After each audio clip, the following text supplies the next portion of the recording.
Hi,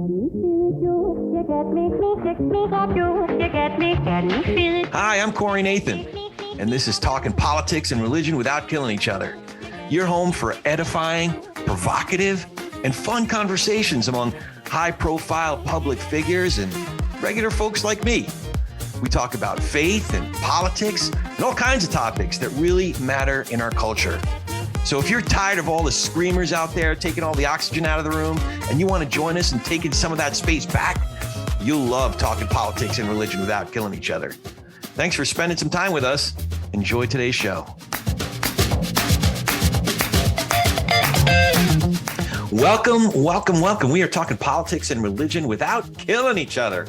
I am your host, Corey Nathan, and I am so grateful to have a place to talk about faith and politics and big ideas in our culture with all kinds of interesting, accomplished folks of goodwill in good faith. If you appreciate what we're doing here, please consider supporting us on Patreon. It's patreon.com/politicsandreligion.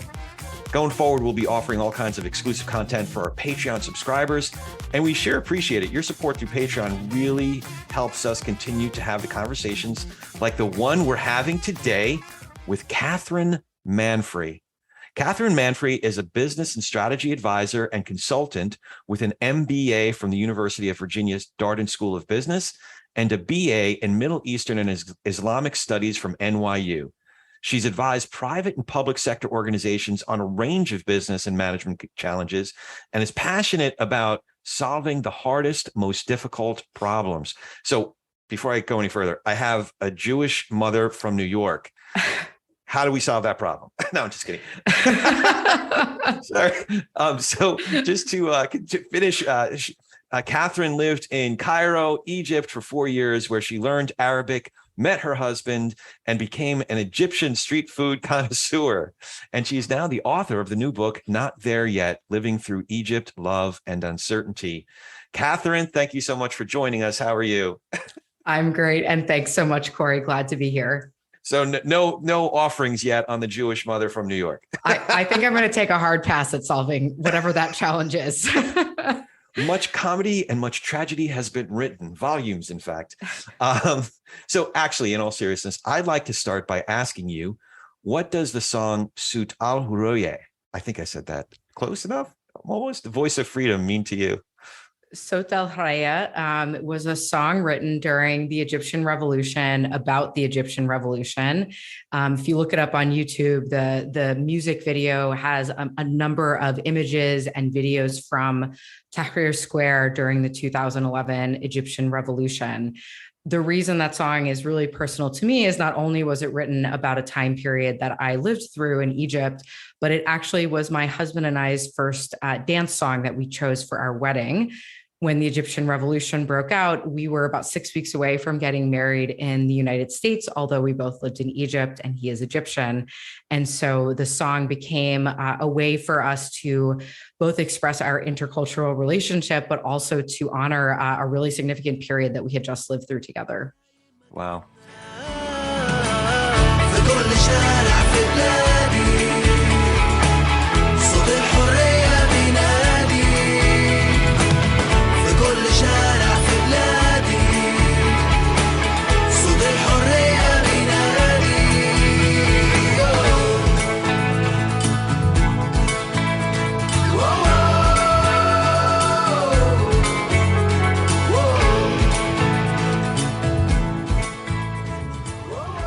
Yeah, I watched that video and it was just, even though I don't understand the language, there's something that's transcendent about the music and the imagery and just knowing the bit about the history that a lot of which I learned from reading your book. So yeah, really touching. And, and then reading your account of the how you chose it for the wedding was really touching. So yeah, thanks.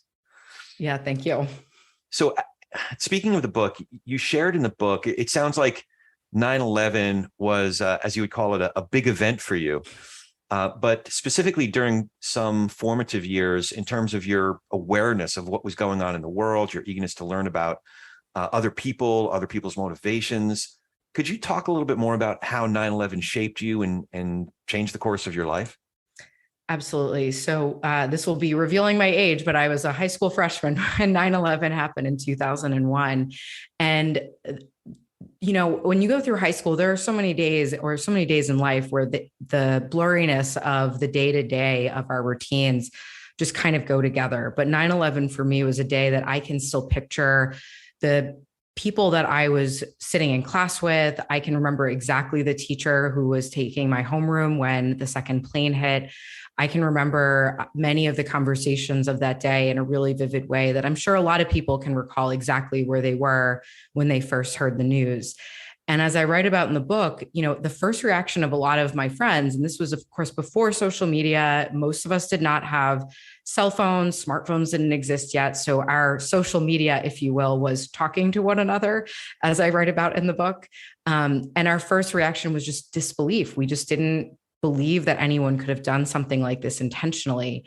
And the reason I mention that is I think one of the most jarring things I remember about that day was simply that people could have planned to do something so violent and so horrendous. And that was real, that acknowledgement of what had happened, I think was really catapulted a sort of stream of questions that I had. Where were these people from? Why did they do it? What was Islam? What was Saudi Arabia? What were all of these new words that for a 14-year-old were foreign? And I think that it was a really pivotal moment because as I write about in the book, it really changed the trajectory of how I started to think about my future and what I was interested in studying in college, and really was a big part of the reason why I ended up in Egypt several years later in college. Yeah, I was going to ask you about that. But I also, at this time, you met someone new around this time who's actually become a lifelong friend. Something you said about what you shared in common was we both wanted to have careers in public service or nonprofits, something that would allow us to change the world. And that just really struck me. I'd love for you to tell us more about this friend and how you both knew something so profound about what you wanted to do with your life as high schoolers. So my best friend Arfa, who is just one of the kindest, most incredible people I have ever met. She joined my school the following year after 9/11. And one of the things we actually initially had in common was we had both been new. I had moved to Florida when I was 12. She had just moved there as a sophomore or junior in high school. And we bonded over, at first, all of the things that anyone bonds over in high school. We bonded over boys and music and gossip and classwork. But eventually that friendship created a baseline of trust that Arfa, so Arfa and her family are from Pakistan. And I was able to, through that friendship, learn a lot about Islam and a lot about the culture, and was able to, and Arfa allowed me to ask a lot of sort of Islam 101 questions about what the religion was all about and what they believed. And I think that relationship really opened my eyes to a whole new part of the world that I, of course, had sort of started hearing about through 9/11, but seeing it through her eyes gave me this very different perspective than I was hearing on the news. It was one of kindness and compassion and love and humanity. And in getting to know her and her family, it made it impossible to believe some of the more hateful things that were being said about the entire religion in the news media. And I think that, that's sort of the basis of how I view a lot of difficult discussions, is really starting with that foundation of trust and empathy, because I think it allows us to have some really difficult but honest and genuine conversations. Okay, so now I have a few follow-up questions. One, this is very, very profound and important. What was 15-year-old Catherine? What kind of music was 15-year-old Catherine listening to at that time? So 15-year-old Catherine and current day Catherine actually listen to very similar music, which is almost embarrassing to admit. But I was a huge Dashboard Confessional and Blink-182 fan in high school. Arfa, as I write about in the book, is a big fan of rap music. So one of our biggest points of contention was which radio station to listen to or which CD to listen to. For your younger viewers, CDs are things that play music. We used to put them in cars just to make sure everyone understands what that is. But yes, I was a big emo and ska fan in high school. Wow. Now I feel really dated, because I'm thinking, man, when I first started driving, I had cassette tapes, my older cousin had like, what, I forget what are they called? Eight something, Eight eight tracks. tracks. Yeah. They Yeah. had eight tracks, and now we're all going retro. My son has he has vinyl. Oh, There's certain wow. music that he loves to listen to specifically on vinyl. I mean, what is old is new again. Yeah, yeah. There is a difference. There are certain, because I got into jazz. Like once I started going gray, I guess it's kind of mandatory. No, but I started, when you listen to like Miles Davis, his Blue period, late 50s, man, it really does sound different on vinyl. But that's maybe for another day. A serious question though, having befriended Arfa and her family, were you did you begin to become aware of certain, maybe not prejudices, but at least blind spots that you might have had? That's a great question. I remember just really being kind of like an empty book at that point. I think I had, of course, heard the rhetoric on the news. I even in high school was fairly aware of politics and current events. It was something my friends and I talked about a lot. And it was a topic that, my friends and I all discussed after 9/11, I think, as our way to sort of cope and understand what had happened. And so I don't really remember having a lot of preconceived notions, because our community that I grew up in Northeast Florida did not have many, if any, Muslim families. I didn't have any personal connections with anyone. Arfa was really the first person I ever met that I remember being Muslim in my life up until that point. And so what I knew though was what I'd heard on the media. And I even then, even without knowing Arfa, there was a very large part of me that just felt like it couldn't be true about everyone. There was no way that some of the rhetoric that was happening could possibly extend to all 1 billion or plus Muslims around the globe, which was a fact that I stuffed into my head at some point right after 9/11. And so I think that it really awakened a curiosity to learn.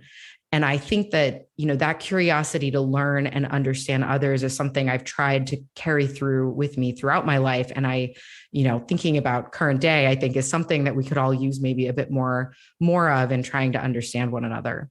Yeah. Yeah. It's interesting. So having spent time with Arfa as a teen, in those days, did you pick up on any soft prejudices or bigotry? Just being with her, going into a 7-Eleven or whatever. Is there Wawa down? What what are the, you know what I mean?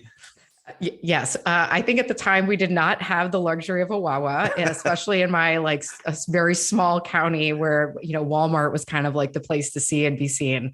So, so there is a story that I tell in the book about one of the, again, as a white woman, there were not so many times that I had to deal with prejudice towards myself. There were maybe some times where, in retrospect, I can imagine that there were some gender-based interactions. But again, as a person, as someone who is white, there's a certain amount of privilege you carry through with you in the world. And one of them, I think, is not experiencing often firsthand or even secondhand some of the prejudice and hate that people direct at one another. And so there was a day that sort of stands out to me in the sea of days when I was a teenager, where Arfa and I were walking into our high school, and a school administrator called out to her from across the hall to give her a message from one of her teachers, and referred to her as Osama's niece. Ooh. It was, in the moment, it took me a second to realize who she was talking about. Arfa sort of realized immediately who was being referred to. And, we moved on from the woman, and I talk about in the book how my first reaction was to sort of leap at the sort of cosmic injustice of what had just happened, and how shocked I was that someone could say something like this in public, in front of people, with 0% shame. And Arfa's reaction was so different from mine. Her reaction was one not of shock at all, one of incredible discomfort, of course, and embarrassment, but she wasn't surprised. And that opened the door for a series of conversations that her and I had over the years of our friendship on the multitude of kinds of comments like that she and her family had experienced, particularly after 9/11, but even before. And so I think that was, I often think about that incident as one of my major wake ups to the types of comments that many people from different backgrounds experience on a routine basis. And frankly, it was, although I didn't call it this at the time, but it was, I think, one of the first awakenings to the privilege I have as someone who doesn't always have to deal with those kinds of comments in front of me. Well, it seems that you have had to deal with them a little bit more directly. I mean, not even before you and your now husband moved here to the States. I think I recall you sharing a story. I think you moved back for business school and you were apart for a time. And there are some examples of, I don't know if you want to call it a soft prejudice, but the kinds of prejudice that someone might slough off as saying, "Oh, I was just joking," like someone who said, "Oh, your terrorist boyfriend," and constantly referred to him that way. But I'm curious what other types of examples once you did move here, whether it was that kind of prejudice or other more blatant forms of hateful bigotry that you faced.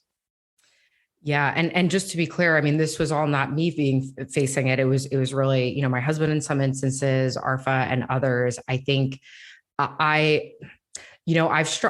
toyed in my head a lot about whether or not people feel more comfortable saying the things that they really feel when they don't think anyone of that group is listening or is around, or if it's the opposite, where sometimes people mean and intend to be hateful. But I tell this one story where I was sitting in an airport and overheard a conversation where, two women were talking, and one was, it was in Canada. And so one of the women was sort of like, native Canadian, and another woman had immigrated there from a country in Europe. And the woman from Canada was talking about how she felt that Muslims, particularly who she had called out, were refusing to assimilate, and how they were not a group that Canada should be letting into to Canada. You could imagine the same conversation happening anywhere in the US. It's not anything specific to Canada. That just happened to be the airport I was in. Yeah. And in the moment, my blood boiled, because of course I'm thinking about my husband. I'm thinking about my sister-in-law. I'm thinking about Arfa. I'm thinking about all of my other friends who are taxpayers, who are contributors to society, and are just great all around people that anyone would be lucky to have in their country, frankly. And in the moment, I just got up and sort of yelled at them and told them, like, what are you talking about? Like, you are wrong. Like, this is a totally hateful and shameful thing to be thinking. And I don't think I changed any minds that day. I think probably more of it felt cathartic.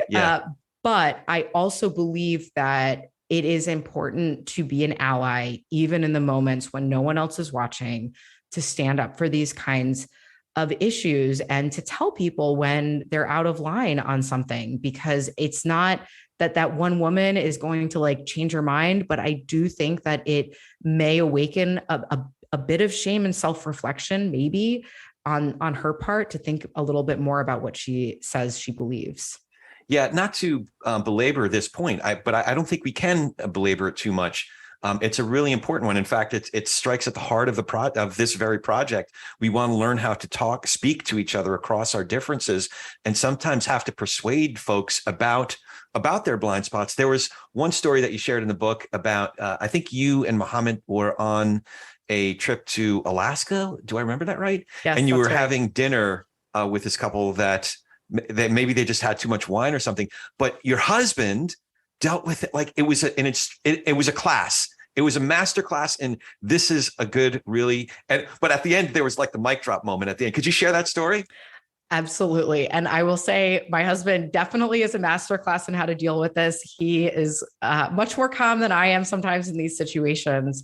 But we were having dinner, like you said, with this couple from Australia, and we had this lovely dinner. Like, we were just talking about our trip and all the great places that they had been. They were sort of, routine cruisers. We don't usually take cruises, but it was Alaska. So of course that's what you do. And they, at some point in the evening, started talking for some reason about this, about some of the immigration issues going on in Australia, where they were having a lot of migrants from certain Muslim majority countries trying to enter the country. And they, similarly to the last story I shared, sort of went on this rant about how these Muslim immigrants should not be allowed in the country and the Australian government should be doing more to dissuade them from coming. And I, of course, was getting very upset. My husband realized that. And he, instead of saying something at first, goaded them with some additional questions. Why don't you like Muslim immigrants? What kinds of challenges do you have with them in their country? And sort of got them to reveal more and more of their prejudices. We had not introduced ourselves in terms of our names. And so finally we got up to leave, and my husband looked at them and said, by the way, we haven't introduced ourselves. This is my wife, Catherine, and my name is Muhammad. And you could tell from their faces that they realized that he was Muslim, and they had just spent the better part of an hour eviscerating his religion. Oh, it was a really good moment. Oh, it was man. a really good moment. Yeah. Yeah. But it takes so much discipline and restraint, as well as, frankly, it takes a lot of grace, to be able to have that sort of patience with folks, Yes, it is. I will say it's probably not a grace I have achieved. He is a far better person than I for being able to have that kind of calm and discipline under pressure, for sure. Oh, man. Well, I want to reflect back on your time in Egypt for a second. You were there for a number of years and able to absorb much more about the culture and the history. And there was something that was really eye-opening for me that I'd love for you to elaborate about. You said Egyptian women had many role models for fighting both the broader systems of repressive government and the inequality they experienced in their country. So I'd love for you to give us some examples of Egyptian women who were leaders from Cleopatra to the 20th century, and even, those involved in the contemporary women's movement. Absolutely. And I just want to start out by saying that one of the reasons I felt very strongly about starting with the very powerful and strong Egyptian women who had led their own movement was, I think there can often be a tendency to put an American frame on issues around the world. And I write about this a little bit less explicitly, but that when the Me Too movement came out, which was an important and vital movement in the United States to have, that a lot of other women's rights movements around the world started to get framed in that light, that this country is having their own Me Too movement, or that country is making progress because of Me Too. And again, Me Too was, I'm a supporter of it. As I talk about in the book, I'm a survivor of sexual harassment. It was very important for that to happen in our country.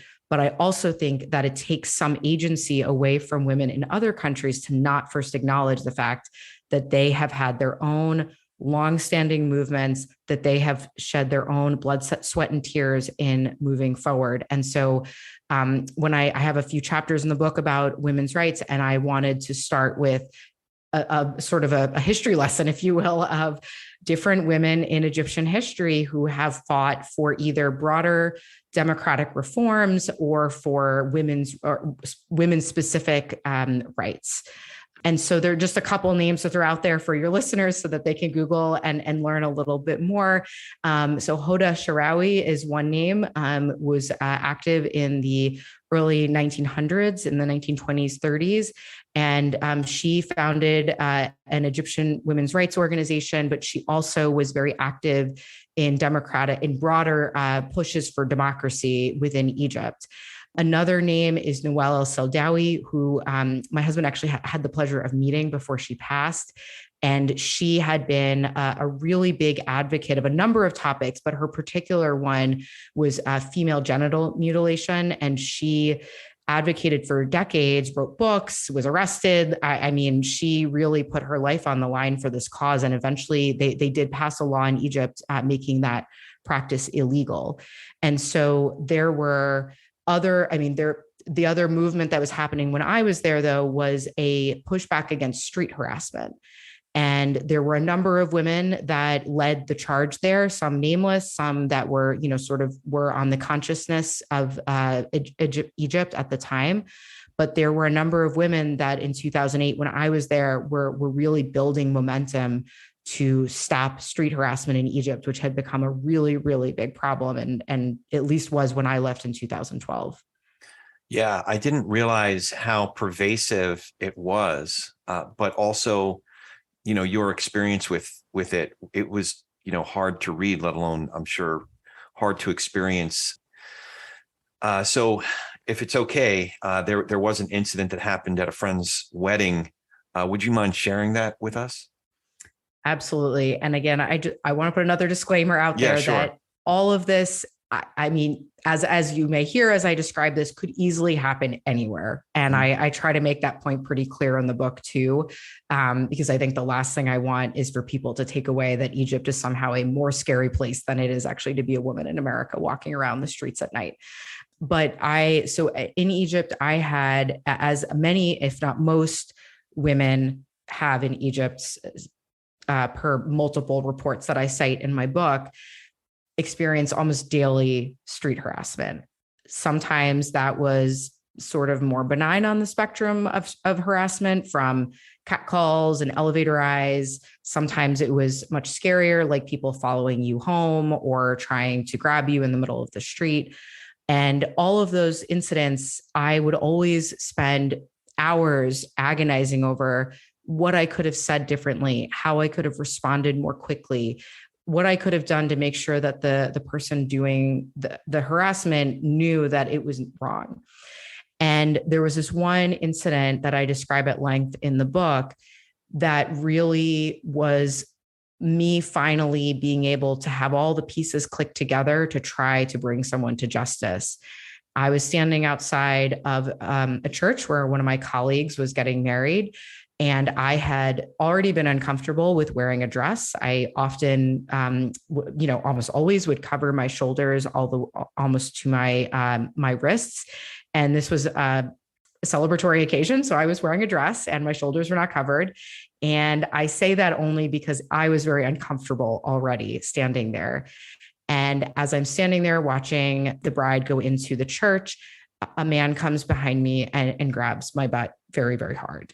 And as I look up, he winks at me as he's walking away. Like he knew what he did was wrong. And he was trying to make sure that I knew that it was him that did it. And so I ran after him in my heels, grabbed his shirt. He was not a small guy. And I started yelling thief, which is what my friends and I would yell if someone did something like this to us, because it gets more attention. And a couple of my colleagues noticed, came over to kind of condense the story. We dragged him to the police station and I pressed charges against him. And unfortunately, the story doesn't really end there, because then I started getting phone calls from his family repeatedly, and found out that the police had actually given his family my personal contact information, my passport number, my address, my phone number. And so I had to actually move for a period of time to another apartment to just make sure that they were not going to show up at my door one night. And so it was, for me, the biggest thing from that experience that I take away was really the importance, again, of trying to say something, even when it's really hard, even when you might not even be believed.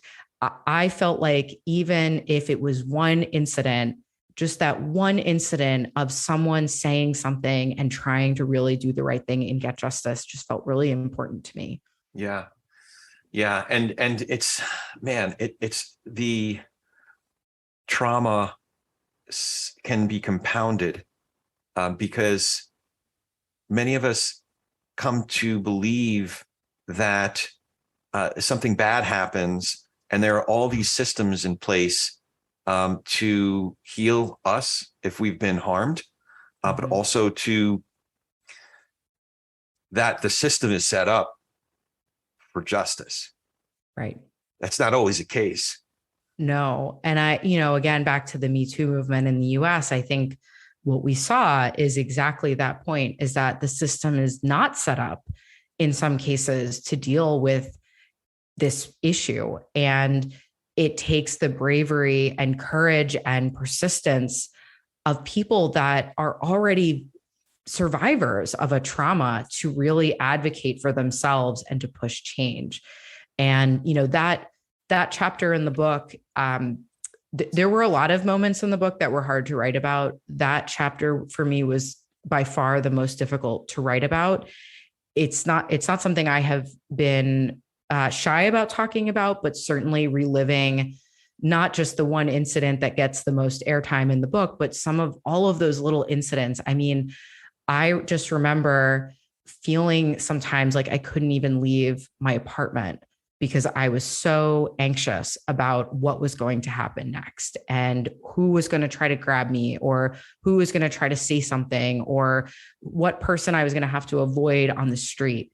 And it was that constant anxiety. Some of it was real, some of it was imagined, that really made it a really difficult time for me. And I love Egypt. I just want to say that again. Like I had, my husband's Egyptian. My family's Egyptian. I have a lot of love and affection for Egypt, but the street harassment really was a big challenge. And I also think, though, that there are a lot of parallels to our system in the US also that does not make it easy for women to come forward and get justice either.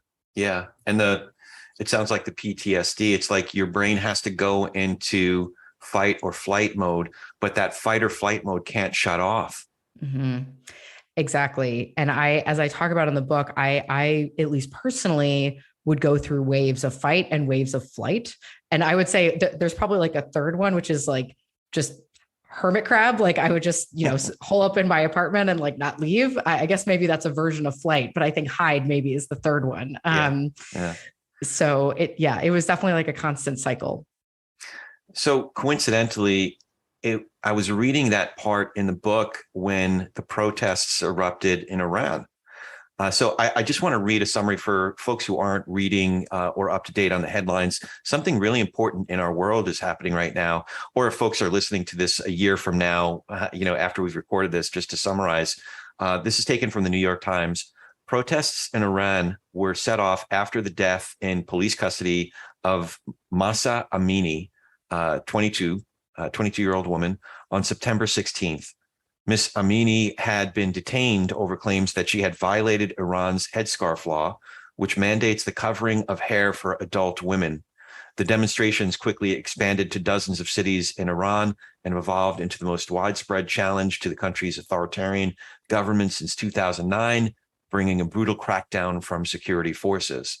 It goes on just real quickly here. The authorities in Iran said on Monday, that would be, what's today? The 26th, I guess that is, that 41 protesters had been killed, more than 1,200 arrested. Human rights groups said that the toll was much higher, but that was difficult to pinpoint as the government has restricted cell phone and internet service, some of which you experienced actually too. The Committee to Protect Journalists has called for the release of more than 23 journalists it said had been detained since the start of the protests. Now, as we spoke about before we hit record, I understand that Iran is nowhere near Egypt, maybe in the same general wide region, but there are echoes of what happened in Egypt when you were there, as well as there are some harmonies with what's bubbling up in our own country. So you being someone who grew up in the United States, someone who spent time and met your husband in Egypt, I was wondering what's happening and how this is affecting you and what your reaction is.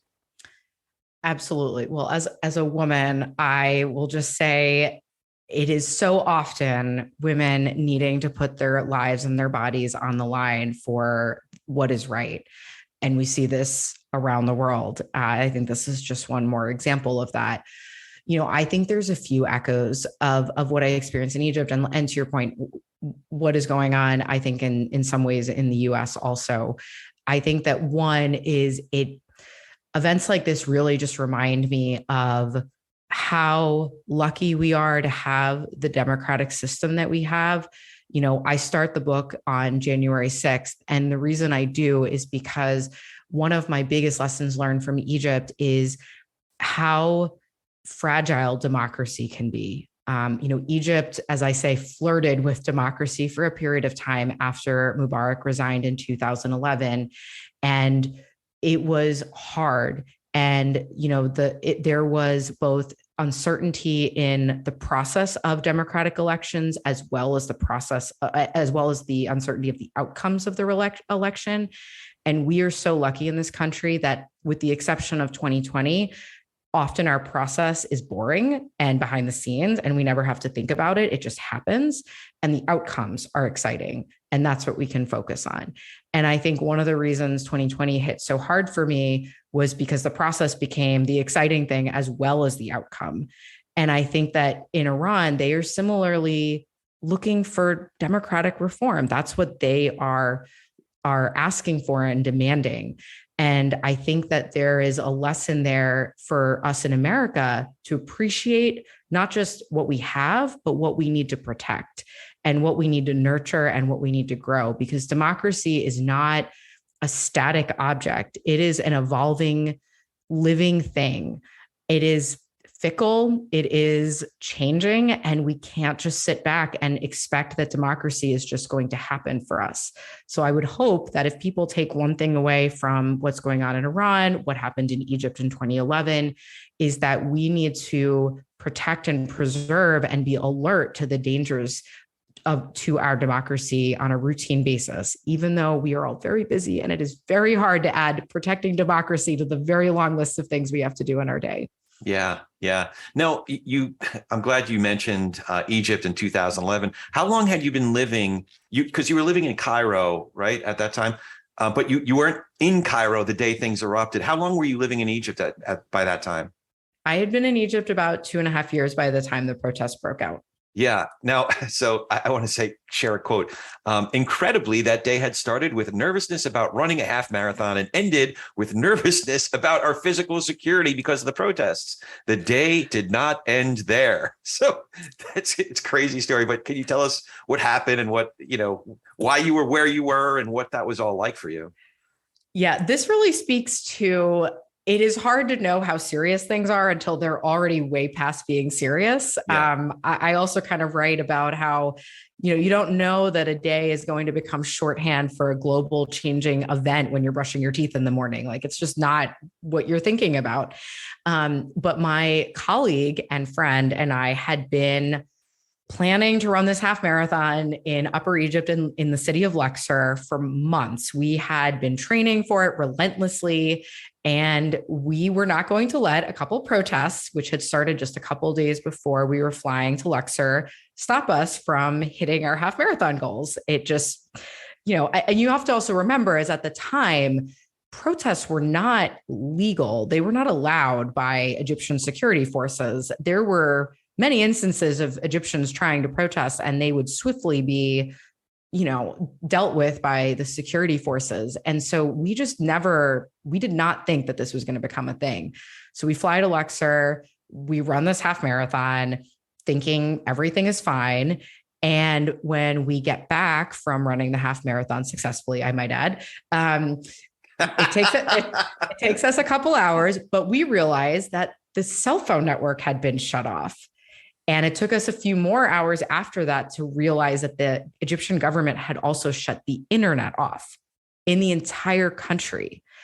If you look at reports that were done at the time, Egypt managed to cut off like 95+% of its internet traffic in a day. I mean, if you talk about censorship, that is probably one of the most extreme forms of censorship, is literally cutting off the internet. And that day, which I talk about in a gross amount of detail in the book, was probably one of the longest days of my entire life, both going from the highs and adrenaline of running a half marathon and thinking everything was fine. I was about to get married. We were just on this last, kind of girls' trip before that happened. And then having kind of our whole lives just take a really dramatic turn. And I mean, not just my life, I mean, the Egypt's life as a country took a dramatic turn on those set of days. And so you were planning your wedding. I love that while a revolution is breaking out all around you, this is like the most Jewish mother moment of the entire book. Your mother was asking about like seating arrangements or something. So my mom is Catholic, so apparently she has something in common with your mom. Similarities there. But my mother, who I love dearly and actually helped plan most of our wedding because it was in Florida, I was in Egypt, she helped plan most of the wedding. But I'm, trying to figure out like, how do we go get some food? Because there's a tank sitting outside of our hotel. And my mom is like, but we need to tell the florist how many flowers we need. To say that I was not in a frame of mind to answer those questions is an understatement. The way you described it, though, in the book is like you gave the most diplomatic answer. I'm like, I don't think I have I forget how you said it, but it was like, you were so diplomatic. I don't think I would have been nearly that diplomatic. So good for you. I mean, I might have been generous to myself in the book about my reaction. My mother probably remembers my reaction a little differently, is my suspicion. They'll rewrite it differently for the movie, because that'll be the comedy scene. It was just to tell one more story that was a bit of a comedic relief in the book, was I talk about how we had gone to a market to try to get some food. And this was probably a day or two after we sort of got stuck in Luxor. And my friend and I went in and we asked the shopkeeper, like, do you have, like a Swiss Army knife or like something that we could use as a weapon? And just in case, like, someone gives us a hard time in the street, we don't know what's going to happen. And he, of course, did not. And so we instead bought a can of bug spray and carried it around with us everywhere we went. In fact, when we finally got on a plane to leave, the airport security had to like pry it from our hands. Oh. We were like, this bug spray had become like our safety blanket to just try to get through the day. I don't know what we thought we were going to do with a can of bug spray, but that for some reason made us feel better in the moment. All right. Yeah. There's the things you could, it was like your, what did he call it? The guy who do anything with like a staple, a paper clip and Scotch tape or something like that. MacGyver? Is that MacGyver? There you go. Yeah, that's right. Yeah. Now, on a serious note, you described the Egyptian government's well-worn playbook to combat dissent.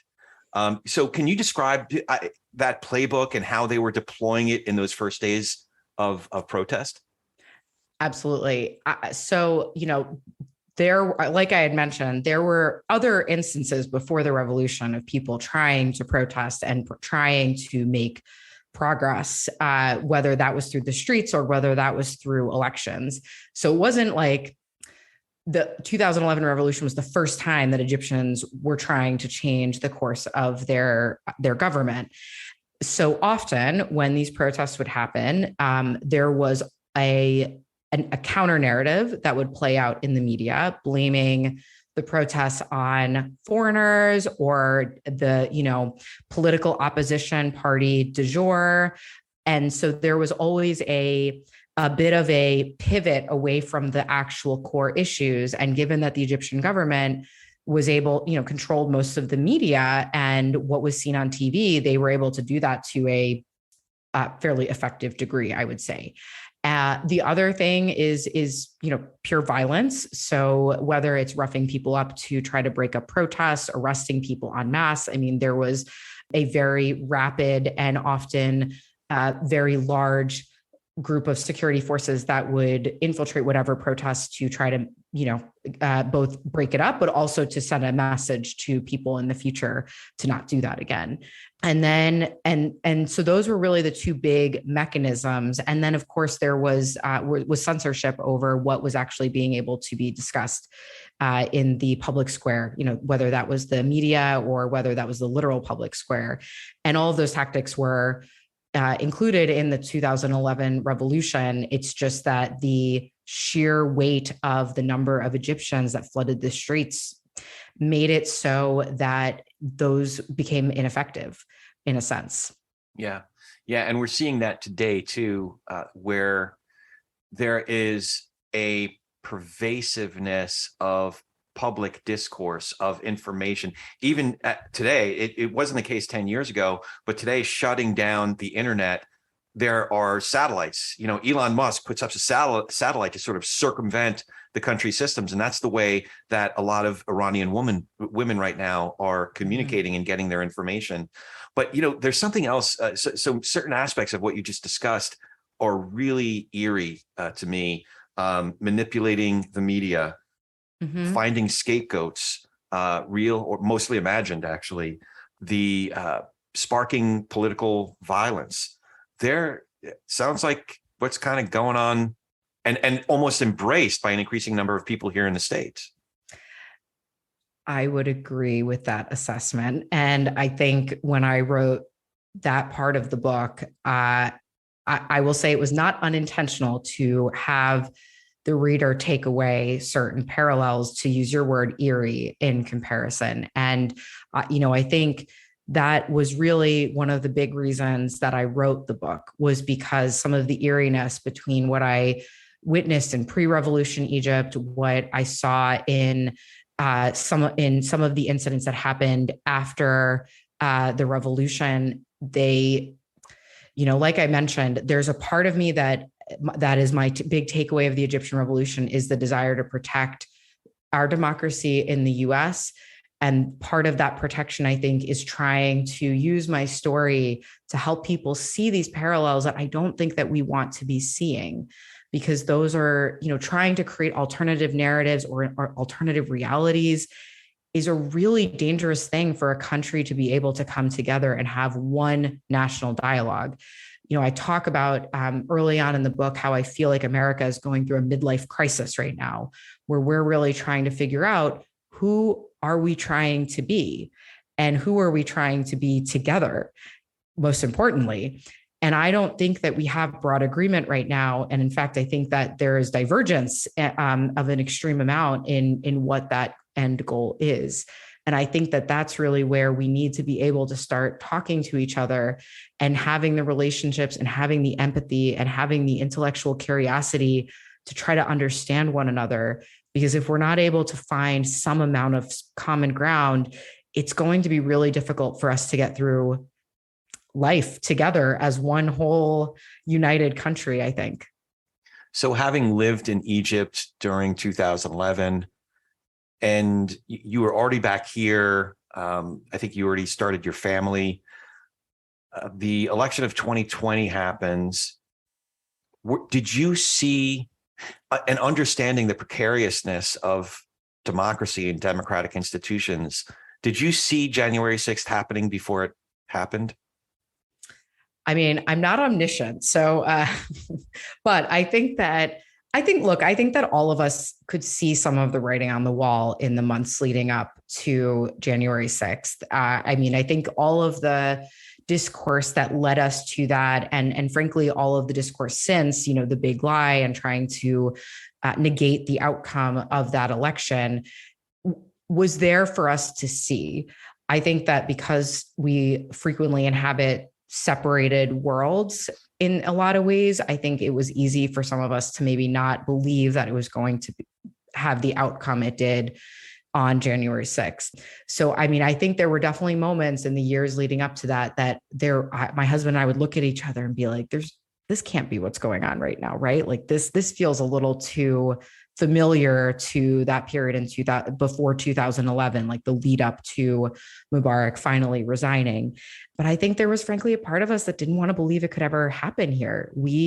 As I write about in the book, elections should be boring in process and exciting in outcome. And that is how it has always been in the US.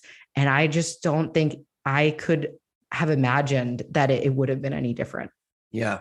It's funny. I was watching this comedy. It was a farce that was made in 2018, and it was about Donald Trump. And it was kind of a fictional projecting the future, the near future.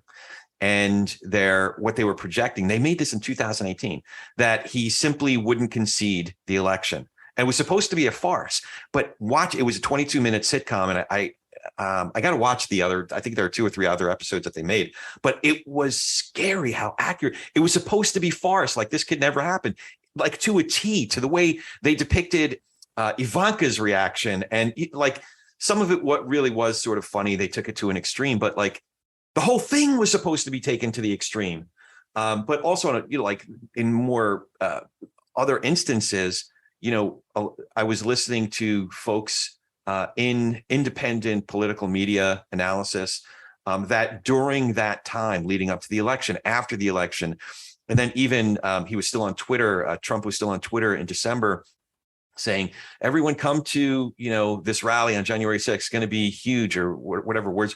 And I remember, I think it was Charlie Sykes in particular, who said, that's not going to go well. Like there were certain people who knew, that was a little bit closer in time, but within 2 or 3 weeks of that date happening, there were certain people that were saying, I'm not being hyperbolic here. This is not going to go well. So a lot of us, but also I was just curious about your perspective because you actually lived through it and understood it. So I so appreciate you being so generous with your thoughts and your experiences. I was wondering if you had any questions for me. Well, that's a great question. Flipping the table. I guess since you read the full book, I guess my question for you would be if there were any moments, particularly that maybe we didn't talk about, that stuck out to you from the book. There were a lot. I mean, because I highlighted so much more. It's kind of silly, but I was curious. I'm heavier than I've ever been. So when I was reading the part about how you guys were preparing for the half marathon, sorry, I wish I could have a more profound bit. No, yeah. But in all seriousness, the thing, maybe it's just because I read it the most recently and it's later in the book, but some of those experiences that you and Muhammad had once you moved here really struck me that how blind we are to our own prejudices. And how different people deal with that, how some are better than others. I think some are healing and are fountains of love and grace, and then others are only exacerbating it. And sometimes we do either one. Like on any given day, I could be, I could be making things worse, and then I'll have a good day and probably be maybe adding just one drop of tikkun olam of healing the world kind of a thing. So yeah, in all seriousness, that part really struck me. You describing, growing up in Florida, somewhat rural Florida. There was one thing I was curious about toward the end of the book. You did say that you had experience. You went through a time when your priest dissed Harry Potter, and you're like, forget this whole religion thing, but later in life, it sounded like you had come to a more faith. I don't know if that's how you describe it, but I was curious about that. Yeah, you described it very well. Again, I tried to sprinkle some moments of comedic relief into the book, and that was, I think, one of them. Much to my parents' dismay, but yes, my priest said that we shouldn't read Harry Potter, and I was like, "Well, I'm done with you." Yeah, I had when I studied abroad in Egypt as a college student, I had went on a trip through several Middle Eastern countries, Jordan, Lebanon, and then Jerusalem. And as I think I described, I was like, this was nothing more than a touristic adventure. It was kind of the boxed set of Amman, Beirut, and Jerusalem in one trip. And we happened to be there for it was both Easter and Passover actually that weekend. And I went with a friend to a church for Easter Mass. And it was sort of in that moment that I felt, for probably the first time in my life, I mean, I was pretty young at the time, but first time in my life that I really believed in something bigger. And so it wasn't necessarily that I went back to the Harry Potter hating priest after that, but it was certainly the fact that I felt like there was something higher than myself. And, Jerusalem's a very special place for a lot of people around the world, which is why there's so much fighting over it. But it's also a really special and unique place. And I found it to be just a very spiritual experience. And that was not why I went to begin at the beginning of the trip. That's profound. That can be interesting. There's a lot of reasons for that, but yeah, that's profound. And I love when that happens. I think of things often when you have one of those types of experiences, there's something that's both hard. You're participating in something transcendent on a horizontal line as well as a vertical line. And what I mean is, I talk often about the rituals of Judaism. I grew up Jewish, but I became a Christian, or going to church and participating in communion. There's something horizontal about that, meaning that this is a family of people, a church, if you will, a community of people that have been practicing these things and telling these stories in these symbolic ways for thousands of years now. And I am participating in that story now. So that's the heart, or my family, I know my family story. So there's a horizontal aspect of that. But then there's these moments when the C.S. Lewis refers to it, I think the word is numinous, when there's something vertical that's speaking to us, a longing for something, a question, existential question that simply cannot be answered by the material, if you will. So the horizontal and the vertical intersect, and we have these profound, life-changing moments.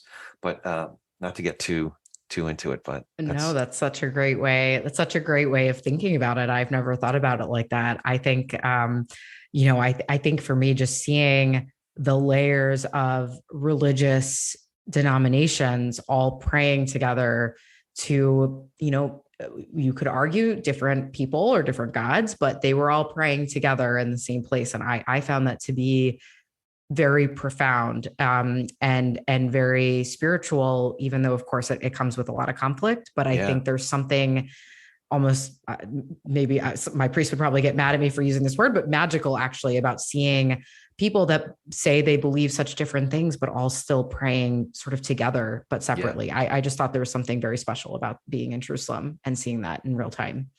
Fantastic. So Catherine Manfre, how can we find you online, and where can we find your wonderful book? So you can find me at, catherinemanfre.com. You can find me on LinkedIn or on Instagram at Catherine Manfre. And you can find my book on Amazon. It is not there yet. And if you read it and you like it, please also leave a review. It'd be most appreciated. And so I just realized when you said that, it is not there yet. The book is there, but it's called Not There Yet. The book is there. The book is there. But the title is not there yet. I know this has actually caused an immense amount of confusion when people have asked me questions about the book. That's not awesome. Something I considered when I titled it, but that is the name of it. Not There Yet. You're talking to a man who has a lot of title trouble. I got the name of my podcast, Talk Politics and Religion Without Killing Each Other. It takes me a half hour before I can even say hello. What podcast title? So anyway, but at least it says what it's all about. So for sure. Well, Catherine, this has been an absolute pleasure. I hope it's not the last time that we get to hang out. I hope I get to meet your husband at some point. And you guys are in the DC area, right? We're in the DC area. Yep. We are in the district. I'll definitely let you know when I'm in the area, and it'd be fun to hang out in person. That would be great. And for our listeners, as always, if you dig what we're doing here, please hit that subscribe button, leave a review and comments wherever you get your podcasts, and tell a friend about TPNR. We're easier to recommend than ever. It's www.politicsandreligion.us, www.politicsandreligion.us. And please consider subscribing through the Patreon app or on the Patreon app on our site or through Patreon. We would really appreciate your support. Now go talk some politics and religion with gentleness and respect, and have a great week. Thank you for joining us today. If you dig what we're doing here, it is super easy to follow us. You can go to our site, politicsandreligion.us. That's with the and spelled out, A-N-D, politicsandreligion.us. And we're on all the socials at TP and R Pod. TP and R Pod for Talking Politics and Religion Pod. And here's a big way you can support us: by becoming one of our patrons. You can even become a producer or executive producer of our program and have a lot more say in who we bring on, the kinds of questions we explore, or just help us keep the lights on. But mostly, we really appreciate you giving us a listen. So for the whole team here at Talking Politics and Religion Without Killing Each Other, thanks for hanging out with us. We'll be back in a few days to do our little part in Tikkun Olam.